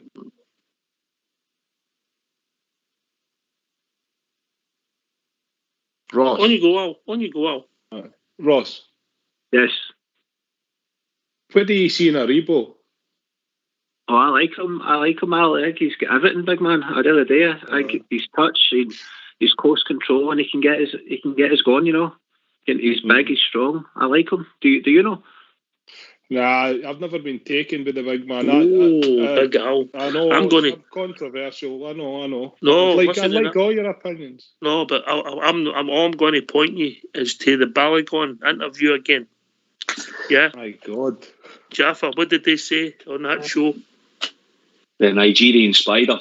That's what they call him. And what did they The say it was? Nigerian spider. A What did they baller. say? A baller. A baller. I'm in a Ross camp here. I don't mean Ross's camp. I mean I'm in Ross's camp. Right? Drag Race Ross. Aye, you might win it. What a competition on here. Hello. What a competition on here. Ross. Again, I'm going to bring in Fox, mate. He has beat the drum for Joe Aribo since the second or third time we see him. Just quickly, Fox, before you go back to your Grey Goose, going in. Joe Aribo. Here he comes. Fox. Sorry, mate, I'm answering the phone there. All right, sorry, mate. Joe Aribo, brah.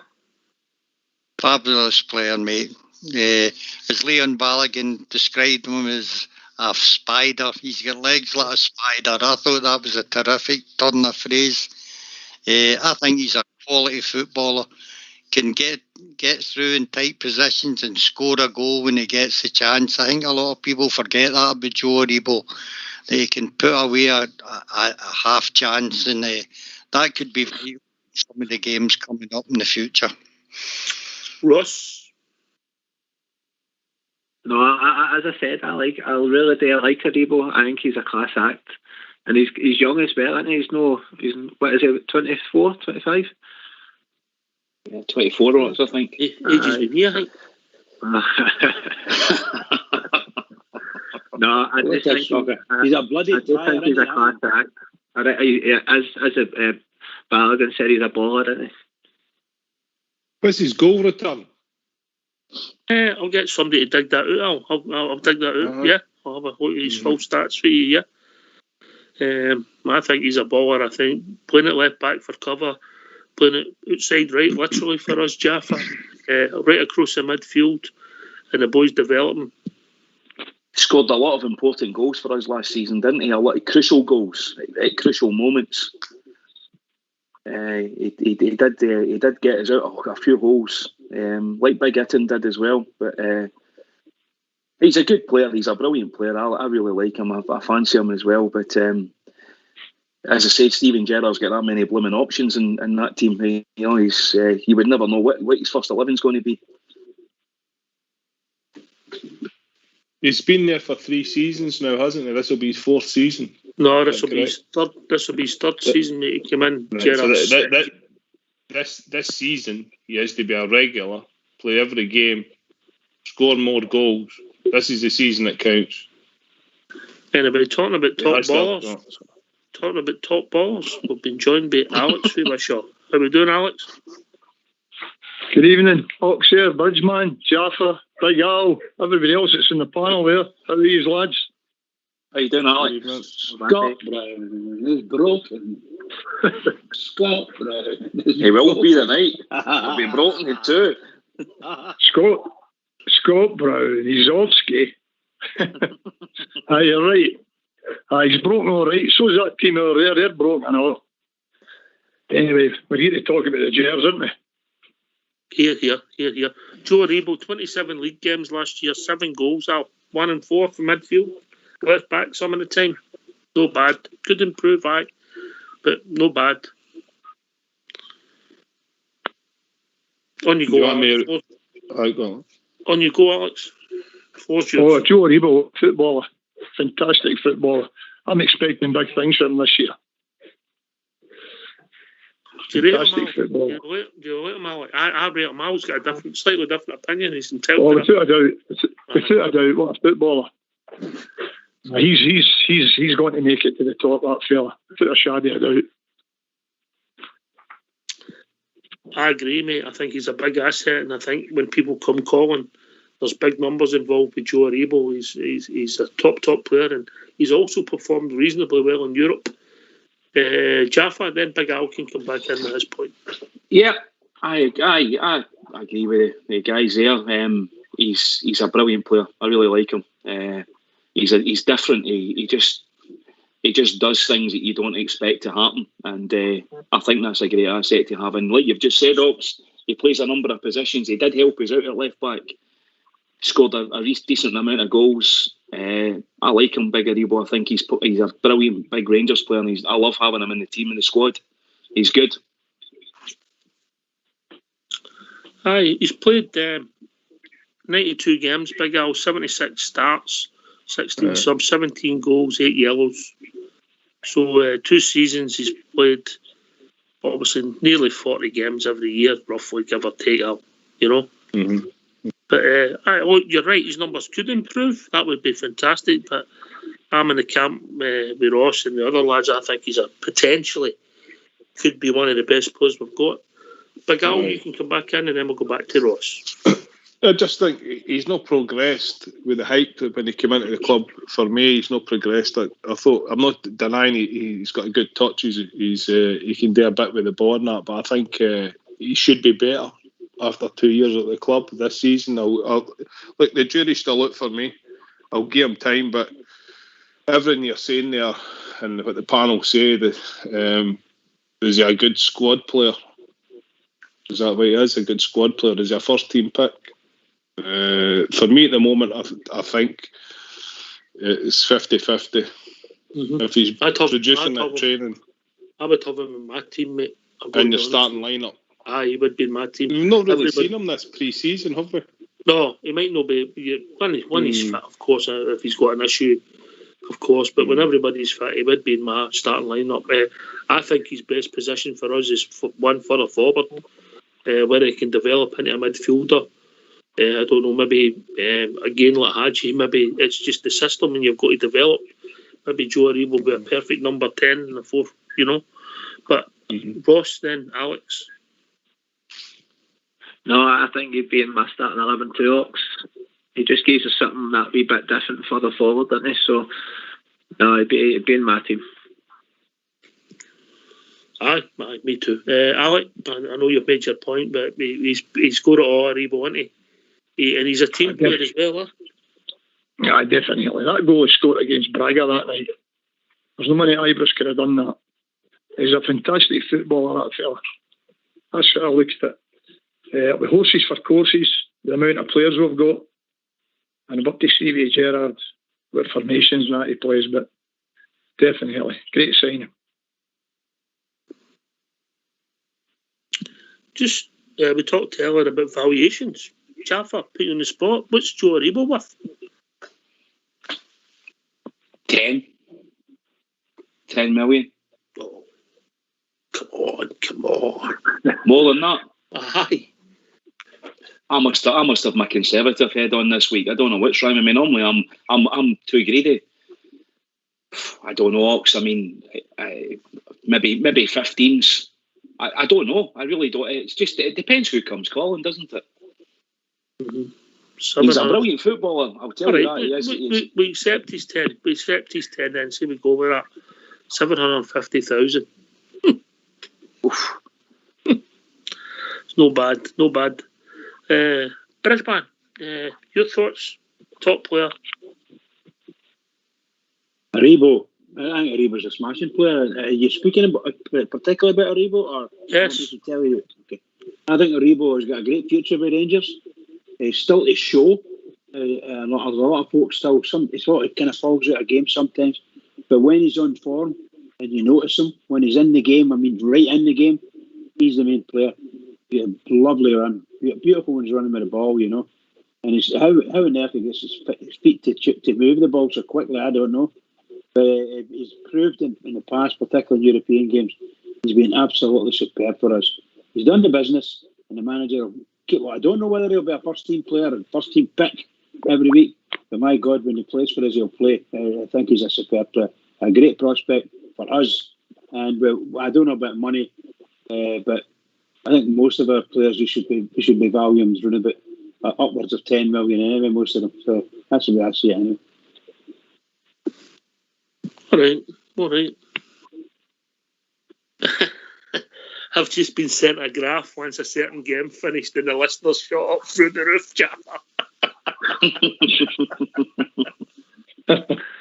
Oh dear.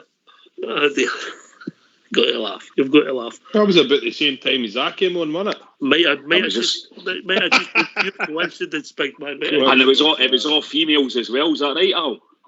Oh, aye. It was all females, right enough. Fox has just sent me a message. He says that Aribo's that good he could slip a tenner out of Bridges' wallet. I don't know if he's that good, Fox. Not that fast. Messi might manage that. He's not quite at that standard. It's Bridges' You need to wallet. put the tenner in first, though, would you know? No, mate. Bridges' wallet does double up as a wedge, mate. He keeps his knuckle duster. You know, but, you're right there, Al. You're right there. I was looking at a photograph the other day, you and me, Bridge. I look good in it. I don't know about you. You look all right in it, man. You're a bit of the tank, aren't you? God, Al, that's hard to believe. That was 2 years ago, wasn't it? I know, aye. 2 years ago this September, I lost my mother, aye. That's a long time, aye. Hard to believe, mate. Fuck, I know. It was happy. It was a happy time I met you as well. I don't know if that sounds bad when I just said that, but it was great meeting you guys, and I'll cherish the memories. I don't think I'll forget when you come into that booze. I'd had a few right off, but when you came in. What's Big Stevie, man? What's it? I went from 6'3" to 7'5". What was it he said to me? I was listening to one day. I was driving. I started laughing because he was calling me Big Innes. Aye, big still game. Right, man. Brilliant. Right, what else have you got? What's anything else on your mind, Ross? Apart from you can't take that smirk off your face, the season's not even started yet. Well, that's right. I know. No, I just think we're going to get off to a flyer again, Oxford. Like, as soon as this season starts, I can see us winning the first 4, 5, 6 games, you know. And then again, the pressure's right on them. So I can't wait to get going. Aye, good point, mate. I can see it. I think the pressure's on them before the season started. That's it. Alex? Yeah, just excited for the season to start. I was in at the game and started the Brighton game, and there was a gentleman sitting to the left-hand side of me, and we started talking and that, and he's like, "What's your name, Alec?" His name was Jimmy Figurvin. He said, "Where are you from?" I says, "I'm from Wishaw." He says to me, "You don't know the guys in Rangers Radio?" And I kind of laughed. I says, I've been on it a couple of times, like, you know. He says, it's absolutely fantastic. Tell Bridgeman, Oxer, the full lot of them, he listens to it every night. Unfortunately, he lost his wife not long ago there. And I says to him, next time I want a wee shout out for him. For Jimmy Girvin. Jimmy for There you Girvin. go. Aye. Well, Jimmy, thanks for your kind words. We love kind words, but Bridgeman prefers checks in the post. No, thanks very much, Jimmy. What Great a to hear shocker you are, boy. Good to hear from you. We do appreciate everybody's kind words. And Alec, you're a big part of your show, mate. People love when you come on. I was like, well, I says, aye. He's about the singing and all that. I says, oh, get him a bit of singing, you know. It's broken. Aye. So, that's it. It's broken. Aye, you're right. So, Alex, Done to your Alex, can I just say, Yep.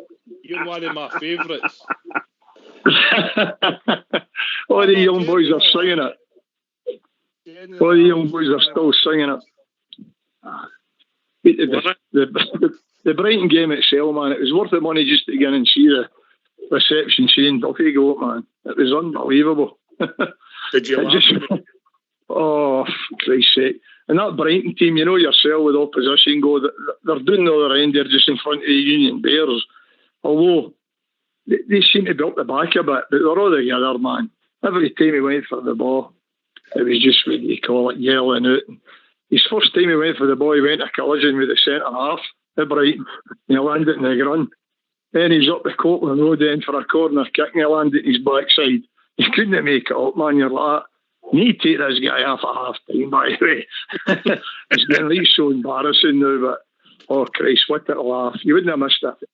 I tell you what, the atmosphere of that when he went off. Oh, great. That's a fair comment. No. That's a fair comment, mate. But listen, mate, they're bringing in players and they think they're going to. They thought he was a star as well. So there you go. Talking about stars. We'll be joined by Amanda. How are we doing, Amanda? At least I'm shining brighter on the Celtic defence tonight. That's all I can say. Oh dear. I didn't want to know, and it was told your lovely Linda Ross put a post on saying they'd won 2-1, and I was like, oh, you're dancer. But no, I just think that's just started the season off on a perfect note, hasn't it? Really? It just started it off on a perfect note. But well, if ever that gives you a boost before the season kicks off, that's it, isn't it? You know? But no, I'm looking forward to the season. I've already said this. I said that the other night, didn't I, when I come on, that I just can't wait to get to Ibrox and to be back amongst my fellow Bears and just get that Ibrox road going again. Do you know what I mean? And I'm so excited. Can you tell? I'll pass you to a man that's usually the excited woman, Big Al. Hello there. Hiya, how are you? I'm brand new. You know what I was going to ask you? Do you have a fans only page? No. I heard the comment last night and I thought, no, I've no. But no, I just think the season's just going to be a good one again. You just get that inkling, don't you? You know, and just I just can't. As I say, I've missed my football so much. I've just missed being at Ibrox so much, and just missed my wee seat in the main stand and. Just all the rigmarole that goes with a match day, the walking up to the stadium and the atmosphere and I can't wait to get back. Waking up on a Sunday in somebody else's house. I don't have to do that. I can honestly say I've never woke up with somebody else's house. Not for you, Al, but I don't. You take them back to you. Is that when you've had one too many in the loud, is it? I don't know. Rose and bacon in the morning. Fried sausage and bacon and tatty scone. Jesus. Thank God you've not got a fans only page. I just start my own catering company. But no, I just think the season's looking poor for us already before it's even kicked off. Because we've had we've had episodes like this in my past, you know, and obviously it's no work to it, but it's up to us. We've got to do it on the park. I think so. We've got to drive this stake home. Ross, it's time for us to drive a nail another, batter that nail in further. Oh, I don't know if Ross is there. Alec? Sorry, boys. Ross, all right. Carry on, Ross. No, you go. Carry on. All right, Alex, it's up to us now. We've got the ball and we've got to keep it and we've got to drive a stake into their heart, yeah? Make them suffer.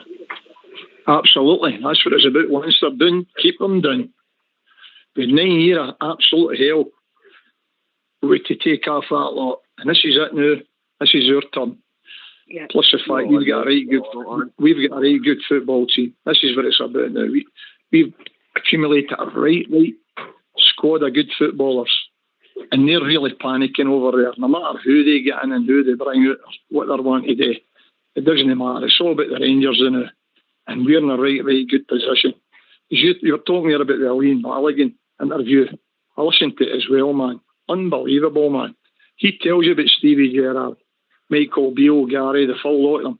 But Stevie Gerrard in general, when he can go to you no problem, hands on about.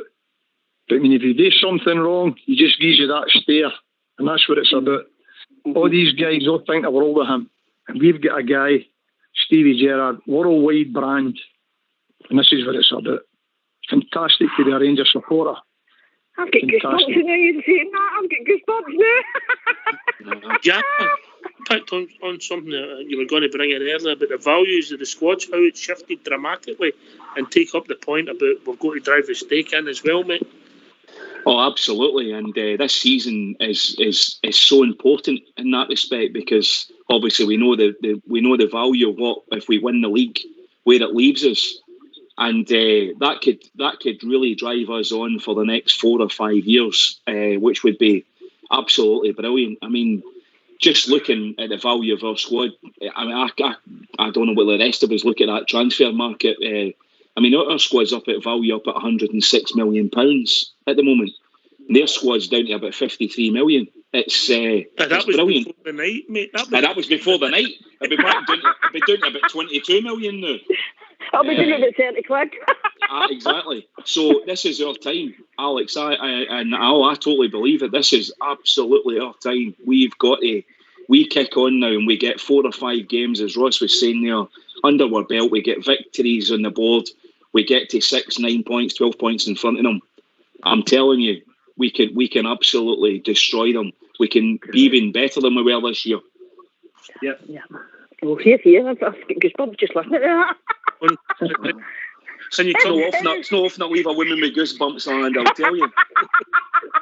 Well, on that note, I better go before my goosebumps get the better of me, right? And I'll let Ella Flowers come in. But have a good night, guys, okay? See you later.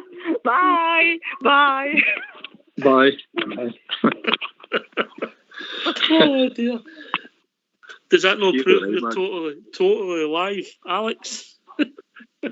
Oh, great character, absolutely brilliant. Listen to you. You can tell it's Rangers to heart all the time with the last, brand new. Yeah. But it's great. We've got to, what do you call it, as I say, this is our time now. Aye.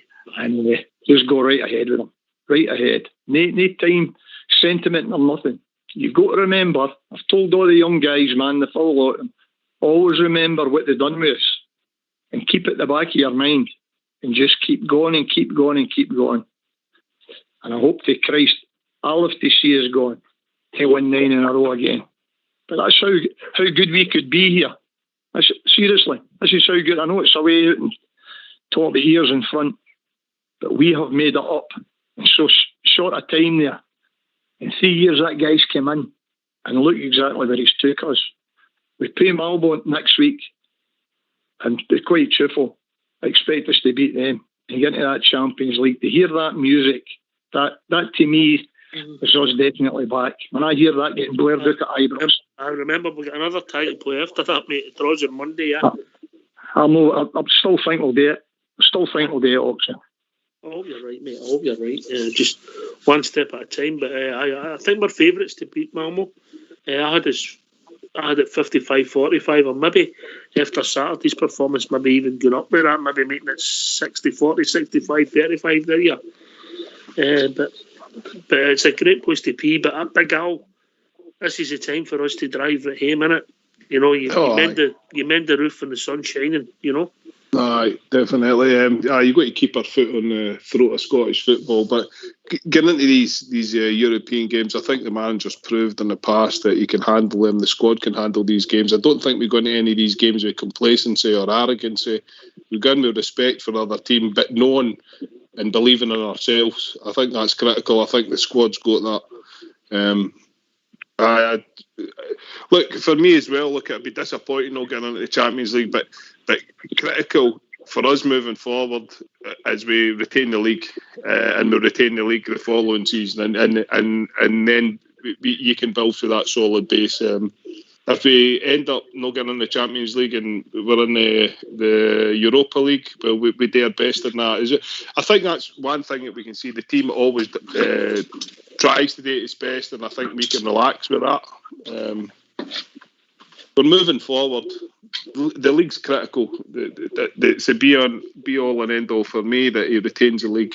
And this season, I'd like to see a more consistent performances, and I think that'll come this season.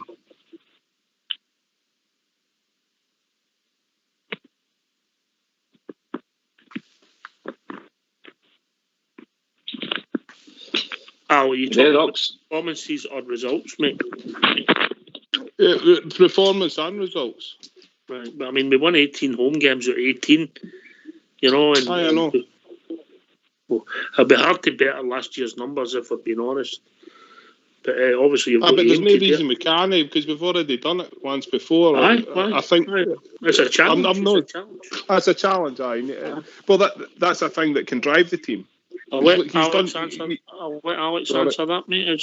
But you're right. You should be striving to get better, Alex. And then, well, that's it. They've already done it. They're 20-1 now to get through the league undefeated. So there you go. I agree right enough with Big Al there. Most important things, back to back, win the championship. Here. Well, gentlemen, Jaffa, you'll not believe this. We've reached that time of the evening, mate. It's flew in. Absolutely flew in. What a night. It's been a great show. Well, yeah, thanks, mate. And it's over to you, Mr. Bridge. Been a wonderful show. Absolutely superb. Great laugh. That was brilliant. And, of course, them doing what they did in Europe was expected, but we all hoped it.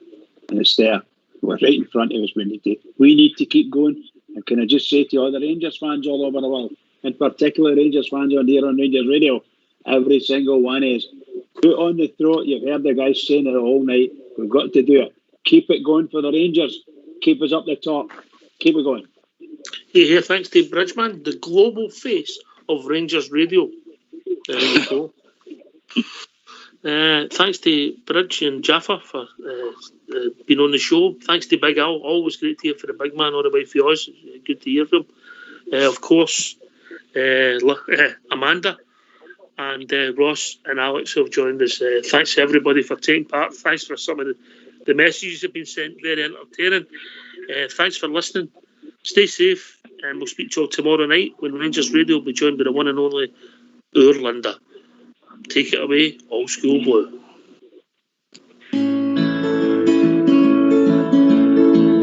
Look what we've done to their 10 man. Look what we've done to their 10 man. Well, we've turned the end to 55. I'm feeling so alive, man. Look what we've done to them 10. Look what we've done to your 10, Neil. Look what we've done to your 10, Neil. Well, you've been shouting 10 for 9 years now. Don't care how you feel, Neil. Look what we've done to your 10.